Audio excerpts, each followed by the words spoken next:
Hi, and welcome to the first installment in the video blog Making Sense of Healthcare.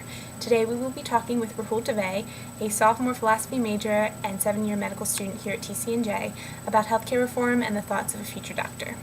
So here's Rahool.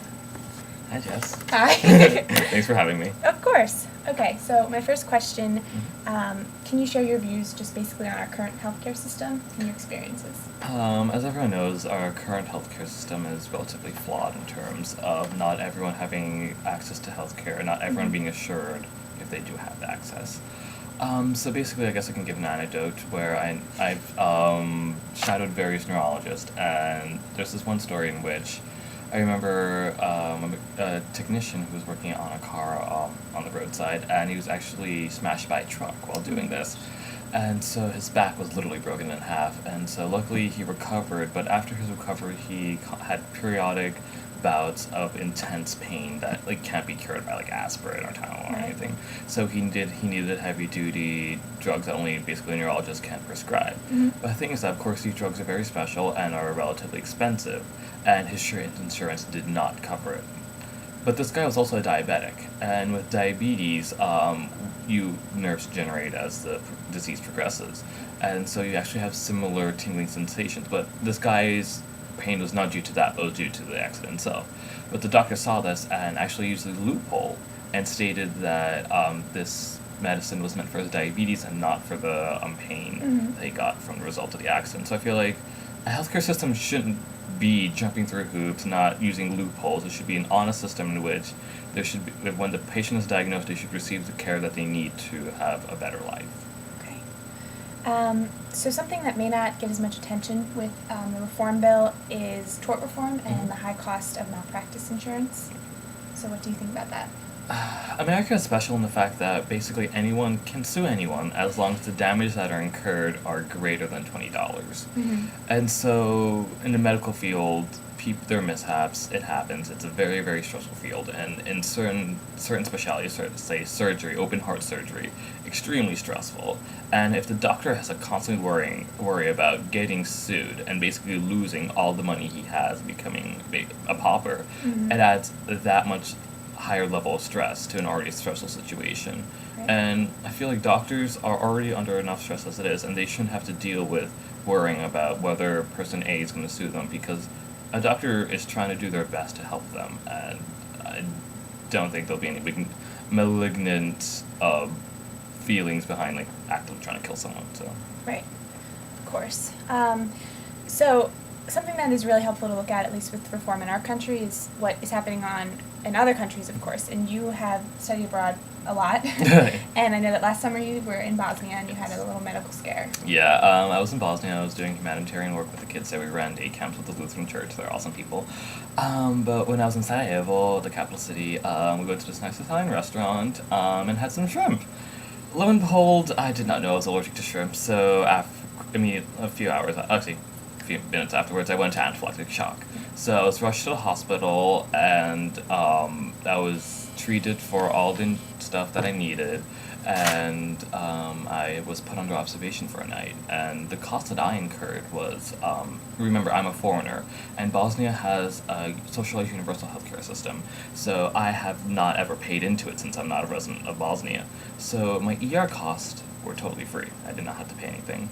And my overnight cost was about 150 convertible marks, which is about $100. So you would never have that type of service in America, because I know costs to get overnight costs are very expensive, and also the paperwork you have to deal with here is so annoying. You have to make sure it's signing everything correctly. In Bosnia, all they needed was my passport number. Normally they need your national ID. Since I'm not Bosnian, I don't have one, and just need to sign some release forms, and that's it. Sounds very simple. So another aspect of the reform bill is the public option. Obviously, in the other universal healthcare systems, that's the sole feature, but here it's going to be an option that people can choose from with private insurers. So what do you think about that? It's very interesting. I am very for a public option because I do want everyone to be insured. As a future doctor, I would feel horrible not being like seeing my patient suffering not from their medical costs but also from their pain from not being able to afford the medical costs and having to take away things from their kids. They can't afford certain things that like every kid should have, right? So the fact that we may have a competing system is interesting because if you look at the normal capitalistic model, if the costs are driven down by competition, then I think everyone wins. But we know that this is not always the case, and due to the various competition and due to additional bureaucracy that is involved with private insurers, because the bureaucracy makes profit for the private insurers, and the government does not want to profit. It just wants to bestow their program and make it available to everyone, and not worrying about any profits that they get from it.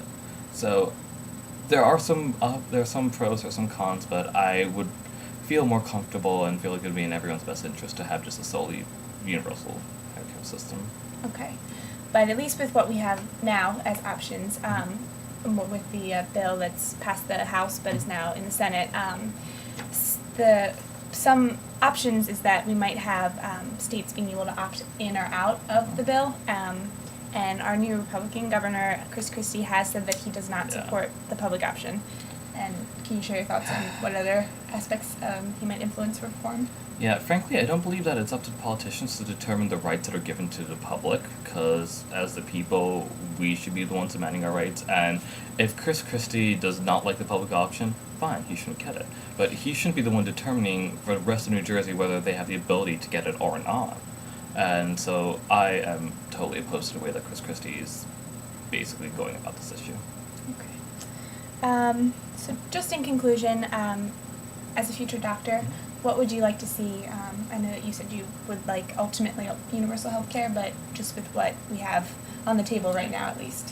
What we have at the table right now is there's a massive issue with just skyrocketing costs in terms of there's so much bureaucracy, there is so many, especially preventable diseases that can be, of course, prevented, say diabetes, heart disease, and other conditions. If we give incentives for our citizens to live healthy lifestyles and not having leaving healthy lifestyles, and so that they have incentives to go to the gym, to go to eat that much healthier, and not go to McDonald's to get something from the $1 meal all the time. And if we prevent these diseases from even starting, we wouldn't have to deal with the costs that are associated with them. And while we can divert all those costs that would be associated with, say, treating diabetes, which is a lifelong disease, once you have it, you basically can't get rid of it, unless if you get a new pancreas, which is insane.